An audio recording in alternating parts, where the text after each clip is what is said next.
ஊதாரித்தனமாக செலவு செய்வதற்காக கடன் வாங்குகிறவர்களும் இருக்கிறார்கள். பெற்ற தாயை காப்பாற்ற வேண்டும், பிள்ளைகளை படிக்க வைக்க வேண்டும் என்பதற்காக கடன் வாங்குகிற பெற்றோர்களும் இருக்கிறார்கள்.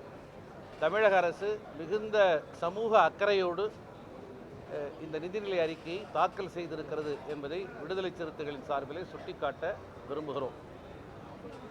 கடந்த அதிமுக ஆட்சி காலத்தில் நிறைவேற்றப்படாத மிக முக்கியமான 2 சட்டங்கள் ஆதிதிராவிடர் மற்றும் பழங்குடியின மக்களின் நலனுக்காக இந்த ஆட்சி காலத்தில் நிறைவேற்றப்பட்டிருப்பதை நன்றியோடு நாங்கள் சொல்ல கடமைப்பட்டிருக்கிறோம். மிக குறிப்பாக ஒட்டுமொத்தமான வளர்ச்சிக்கான நிதிநிலை அறிக்கை வெல்ஃபேர் பட்ஜெட் என்கிற அளவில் 1.5 லட்சம் கோடி செலவிடப்படுகிறது. அதில் சற்றேறக்குறைய 30,000 கோடி ஆதிதிராவிடர் மற்றும் பழங்குடி மக்களுடைய குடியிருப்புகளில் நிறைவேற்றப்பட வேண்டும் அந்த திட்டங்கள்.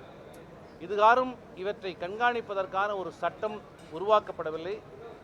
2024 இதற்கான சட்டம் உருவாக்கப்பட்டிருக்கிறது.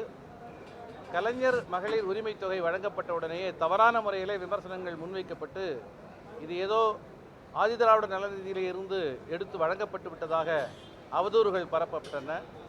திமுகவை எதிர்ப்பதற்கு விளிம்பு நிலை மக்களை ஒரு கேடயமாக பயன்படுத்துகிற இந்த அருவருப்பான அரசியலை விடுதலை சிறுத்தைகளின் சார்பிலே வன்மையாக கண்டிக்கிறோம்.